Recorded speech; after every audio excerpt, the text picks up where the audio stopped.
За ингээд 2026 гарсан. Та ингээд компьютер дээр суугаад ноутбук гэдэлгээд ер нь одоо би ингээд хэмэл оюун ухаан буюу дижитал технологи үед юу их вэ, яах вэ гэж бодж итл таны одоо онлайн туслах ч юм уу те аль хэдийн хийчихсэн байвал яах вэ? Одоо тэр одоо туслах чинь таны имэйлийг уншаад харилцдаг хүмүүсийн чинь одоо англиад уулз тухаанлыг чинь одоо юу гэдэг бөглөө дүгнээд яг энэ дээр боломжтой энэ дээр очим гэдэг юм янз бүрийн алхам хийцэн тэгээ танд эднэрийг санал болгож ивэл яах вэ? Нэгсэндээ та ердөл зөвшөөрөх татгалзах гэсэн коноп дарах ч юм уу клик дарахаар байх юм бол ямар вэ гэж бодож байлаа л да. Энэ бол одоо дээр үед календар гардаг байсан. Харин одоо 2026 онд бол баг бот байдал дээр төгөж бууж ирэх гээд байна. Тэгэхээр өнөөдөр би та бүхэнд одоо хэмэл оюун ухааны AI эйжентүүд одоо хэрхэн програм хангамж болон ажил хөдөлмөр контент бүтээл одоо юу гэдэг хүмүүсийн харилцаа нийгэмдэр гүйцэтгэх ажлуудыг чинь суурьаар нь өөрчилж байгаа. За тэгээд мөн яагаад энэ бидний амьдрал баг бүх салбарт нөлөөлөхийг тайлбарлахыг олдё.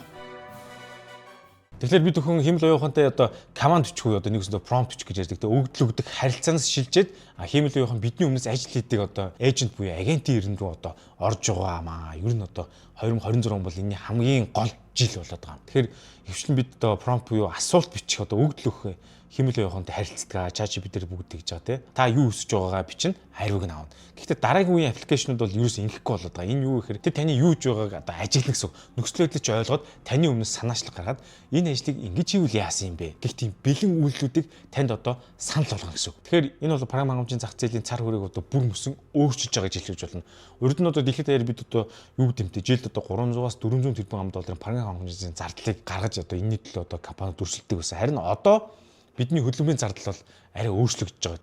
Тэгэхээр зөвхөн Америк нэгдсэн улс ихтэл ойролцоогоор 13 их найдын хөдөлмөрийн зардланд үнэлгээ байхад энэ бол хэмэл оюун ухааны агентууд одоо програм хангамжийн зах зээлийг өөрчилж ийм болсноор нэг 30 дахин томруулж байгаа гэсэн үг. Тэгэхээр яагаад гэвэл одоо програм хангамж одоо мэдээллийг харуулахаас цаашилж жинхэнэ ажил хийдэг болох гэдэг байхгүй юу. Тэгэхээр бид програм хангамжинд одоо хүний хийдэг ажлыг өгч байгаа юм бол тэр програм хүний хамгийн сайн ажилтнтай дүүцэх бүр давж гүйцэх чадвартай байх хэрэгтэй болох гэдэг шүү дээ. За тэгэхээр одоо бүгдээр бодыг хүний хамгийн сайн ажилтан ямар байдг вэ гэсэн асуулт гарч ирж байгаа. Тэгэхээр үүнийг ойлгохын тулд одоо ийм пирамид бай гэж үзье л да. Пирамид нь одоо юу гэдэг нь ажил гүйцэтгэдэг хүний агентийн пирамид ойлгочих. Тэгэхээр пирамидын хамгийн доод шатнд бол асуудлыг олж хараад яах вэ гэж асууж ирдэг хүн байдаг. Одоо ажилтнаар бол тэ ажилтны төвшнийг харах юм бол хамгийн дээд төвшөнд нь болохоор S төвшний ажилтан буюу тэр хүн асуудлыг өөрөө олж хараад шалтгааныг нь судлаад боломж шийдлүүдийг харьцуулаад нэгийг нь хэрэгжүүлдэг. Тэгэд эцэст нь ингэж шийдлээ энэ зөв үү та зөвшөөрөх үү гэж ирээд тайлгнадаг. Тэгэхээр нэгсэндөө ирээдүйн хэмэл оюун ухааны аппликейшнууд яг ийм байж болох гэдэг байхгүй юу? Эдгээр AI эйжентүүд болохоор танд юу өгөх вэ гэж асуух хооронд хийчгээ танд батлуулах гэж орж ирнэ. За ийм юм шүү дээ энийг та зөвшөөрж гэнэ гэдэг ч юм уу те. Тэгээд хүн бол эцсийн сүүлийн нөхцөлт нь бол зөвшөөрлөө өгнө гэсэн үг. Гэхдээ ийм одоо онлайн хэмэл оюун ухааны загварууд улам илүү хурдан, улам илүү ухаалаг, бас бүр өмнө хямдраад байгаа. Энэ үед хэмэл оюун ухааны эйжентүүд бидний өмнөөс одоо ухаалагаар санал гаргаж бидэнд өрдөл зөвшөөрөх төвшөнд одоо хүрэх гээд байна. Энэний хурлын цаг бол 2026 бол хамгийн чухал жил байгаа даа. За энэ өөрчлөлтийг нэлээд сайн ойлгоход нэг тийм төгс жишээ байна л да. Тэр нь юу гэхээр хэмэл оюун ухаанд суурилсан CRM буюу одоо харилцагчдын удирдлагын систем гэж үүдэг те. Custom Relationship Management гэх юм те. Тэгэхээр өнөөдөр энэ борлуулалтын ажилтан CRM-ээ нээгээд нээлттэй боломжуудаа шалгана гэсэн үг. Календараар харна. За тэгээд одоо ингээд борлуулалтаа хараа те. Одоо ингээд цаашаа яах вэ гэсэн тийм зүйлийг өөрөө боддог. Харин энэний оронд маргааш нь өдөр ч юм уу хэмэл оюун ухаан те өөрөө боддог эйжент энэ одоо CRM-ийн харилцагчийн менежмент системд нь орчих юм бол тэр бүхнийг тасралтгүй хийж өгнө гэж боддог. Ерөөсө өглөө нээж харахгүй уртаа өдөр шөнөгөө өөр таны одоо тэр борлуулах байгаа тэр боломжууд чинь бүгдийг бодож дүгнээд үгдийн те. Сүүлийн одоо 2-3 жил бичсэн бүх мэйлүүд чинь ухаж төнхөөд энэ хүн өмнө сонирхож байсан уу? Одоо яагаад харилцаа байсан? Яагаад худалдаа авалт хийгээ байсан гэдэг энэ дахиад одоо ингэж цаг авчвал зүгээр юм уу яасан гэдэг нь олж хараад тэгээд дахиж уулзах одоо тэмдэглэл одоо уулзлын цаг маг товлоод өмнө харилцсан бүх харилцааны төвүүдийг шүүж үзээд тэгээд тэр хүнд нь ийм үйлдэл санал болгоё. Энэ захиаг явуулъя. Энэ харилцагч яг ийм санал тавья. Энэ боломжн дээр дараагийн алхмыг хийгээд бүх зүйлийг чинь өмнөөс чинь бодоод гаргаад ирнэ гэсэн үг. За тэгэхээр энэ дээр гарч байгаа AI хэмэл оюун ухааны эйжентийн өөрчлөлт бол зөвхөн ажил хийх дээр зогсохгүй. Тэгэхээр юу гэж нэхэр яг хинт зөрүүлж одоо тэр ажлыг хийж байгаа гэдэг асуулт гарч ирж байгаа. Тэгэхээр 2026 онд одоо энэ хөгжих гээд байгаа энэ том өөрчлөлтийн дараагийн том санаа болохоор хүмүүст биш агентууд зөрж бүтээх гээд байгаа. Одоо хэмэл оюун ухааны агентууд, эйжентүүд хоорондоо холбогдох гэдэг шүү дээ. Өмнө бид одоо ямар нэг контент, вебсайт, аппликейшнийг хүний анхааралд тааруулж зохион байгуулж хийдэг байсан. Тэр хүний анхаарлыг татгаад шүү дээ. Хүн тэрийг хэрэглэх гээд байна. Одоо ямар нэг контент ихэд гарч нь одоо дэгээ буюу хүүхдэд байх ёстой, эхний хэдэн дагуулan бүр уншигчдыг татах ёстой гэд мэдээд нийтлэлтэр ч юм уу те. Дизайн одоо нүдэн дэвтэйхэн хүн тэрэнд аягүй дасах ёстой гэдэг ч юм уу те. Яагаад гэвэл хүн урт текстийг гүн рүү орохгүй байж магадгүй шүү дээ. Одоо бүрэн уншихгүй. Тийм магадaltaй учраас иймэрхүү анхаарал татах юмд хийгээд идэгсэн. Харин хиймэл оюун ухааны агент буюу эйжент бол тийхгүй гинэ. Тэр нийт текстийг бүгд нь уншаач шууд. Утгыг нь шүүн хамгийн чухал санааг нь олоод авчна. Өмнө нь болохоор бид нар Google дээр одоо эхний хэдэн хуудсанд гарч ирсэн юмыг л хардаг буюу тэнд гарч ирсэн одоо хайлтын үр дүнгуудыг харахыг зорддог байсан шүү дээ. Хүмүүс угаасаа дараагийн 2-3 хуудас руу ордог байсан. Amazon дээр ч гэсэн одоо Taobao дээр ч юм авахта хамгийн ихэнд байгаа нүдийг л авдаг. Тэгэхээр энэ аппликейшнд хүний нүдийг харж урсгалд нь тааруулж одоо зохион байгуулдаг гэсэн юм шүү дээ. Хүний сэтгэл санаанд нь таалагдаж. Харин одоо энэ AI agent буюу агентуудын ирэх үед одоо visual design бүр 2 дугаар тавигдах гэдэг нь аюу сонио. Хамгийн гол шалгуур нь бол машинд одоо тэр хиймэл оюун ухаанд ойлгохдгүйц байх юм бол өөрөөр хэлбэл англиар machine legibility гэж хэлж байгаа юм л да. Тиймэрхүү байл айгүй нөлөөлөх гэж байгаа хгүй. Ингээд юм өөрчлөлтөд байгааг та бүхэн анзаарч байгааз. Урд нь бол одоо програм хангамж кодч төр бол одоо инженерүүдтэй софтвер хөгжүүлэгчид одоо доголдол гарвал тэрийг одоо кодоо шүүгээд нээгээд гараар шууд застдаг байсан шүү дээ. Харин одоо болохоор SRE агентууд буюу өгдлийг өөрсдөө задлан шинжилээд таамаглал дүгнэлтээ одоо тэр унш хэлбэрээр илгээдэг ч юм уу те. Тийм байдал гарчаад байгаа. Тэгэхээр аливаа нэгэн компанид борлуулалтын баг, борлуулалтын менежмент гэдэг байсан шүү дээ. Тэгэхээр одоо тэр CRM систем доторх мэдээллүүдийг өөрсдөө хайжсэн бол одоо хиймэл оюун ухаантай тэр AI agent-ууд нь өөрсдөө мэдээлэл шүүгээд товч ойлгомжтой дүгнэлт болгоод өгчөж байгаа гэсэн хүндээ. Тэгэхээр ер нь үйл явдал яаж ирэх гээд байгааг та ойлгосон баг. Хүнд зориулсан биш хиймэл оюун ухааны agent агентуудад зориулсан тийм шинэ систем бүтээгдэж байгаа гэсэн үг. Одоо энэ алидын эхлэлтэн тавигдсан гэсэн үг. Харагдах байдал биш, ойлгох байдал нь чухал болж байна. Хүн унших биш AI agent ойлгоод шийдвэр гаргахад төхөн байлахаар юмнууд одоо өөрчлөгдөх гээд байна. Маш сонио.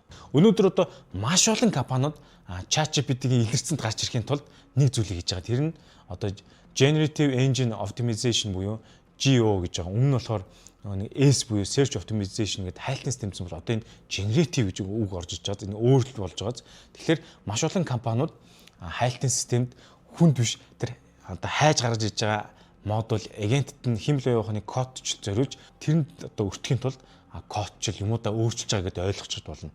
Яг гэвэл ChatGPT-гээс асуухад хамгийн сайн одоо хувцас бүтээгдэхүүн юу гэхэд тэр компанид юм гарч ирэхийн тулд арай өөр зүйл хийх гэдэг юм шүү дээ. За тэгэхээр бид бүхний мэдж байгаа ганц зүйл нь юу гэхээр хиймэл оюун ухааны агентууд бол одоо текстийг бүгд нь уншаад гүн утгыг нь илүү сайн олж хардаг байгаа гэсэн үг. Энэ тэгэхээр нэг эрсдлийг баг бий болгож байгаа. Тэр нь юу гэхээр контент бүтээх зардлын өртөг баг тийг болж байгаа гэсэн үг. Нэг өсөнтөө хин нэгэн чанар муутай контентийг маш хэмжээгээр үйлдвэрлэнэ. Яагаад гэж игээр үйлдвэрч юм хэрэг хиймэл оюун ухааны агентийн анхаарлыг татах зорилго шүү дээ.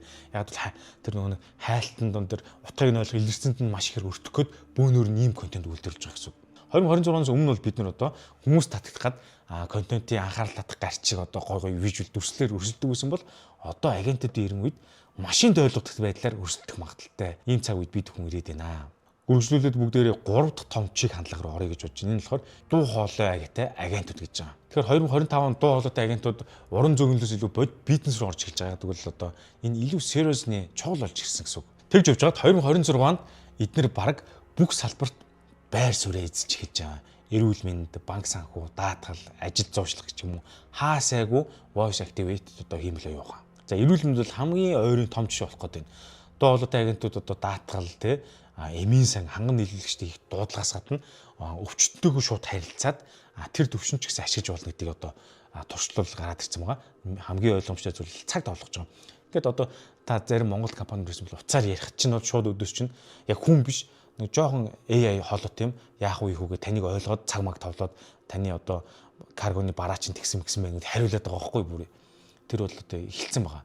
Тэгэхээр ер нь хувь хүнд одоо сануулж дуудахтай таны одоо эмээ уух цаг гэдэг юм уу мэдслийн дараах хяналтын гам барих гэж гэдэг юм уу те бүр сэтгэл заслын анхан шатны ярилцлагыг хүртэл хийж болох гэдэг байгаа байхгүй юу айгүй сонио. Тэгэхээр энэ дугаа гол шатгаар нь юу гэхээр боловсон хүчний хомсдол буюу энд ажиллах хүчний хомсдол дутагдaltaй үед хиймэл оюухан асар их дата дээр ажиллаад тэдгээрийн өмнөөс хүний өмнөөс ажлыг гүйцэтгэх гэдэг. Тэгсэн мэт харьцангуй чанартай гүйцэтгэнэ гэж боддоо. Тэгэхээр хиймэл оюун ухааны агентууд энэ орон зайг нөхөж орж иж байна. Хоолоогоор voice activate те өмнөөс чинь ярина гэсэн үг. За банк санхүүч гэсэн мөн адил ийшнд орж байна.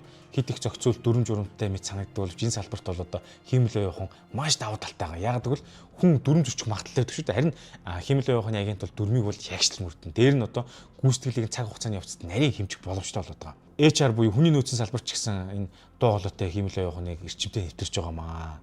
Юу гэдэг те жижиглэн одоо худалдааны зөвлөх ажилтнаас эхлээд инженер ийм хүмүүст зөвлөх байдлаар орж иж байгаа хгүй. За энийг ингэж тгий энтер гэдэг те Хүмүүс бол өөртөө тохирсон үедээ маш хурдан за одоо би ярьцлаганд орё гэхэд тийм боломжтой бол гэсэн. Яг бол хиймэл явахын бэлэн байж байгаа юм чинь. За ярьцлагч авъя гэх те.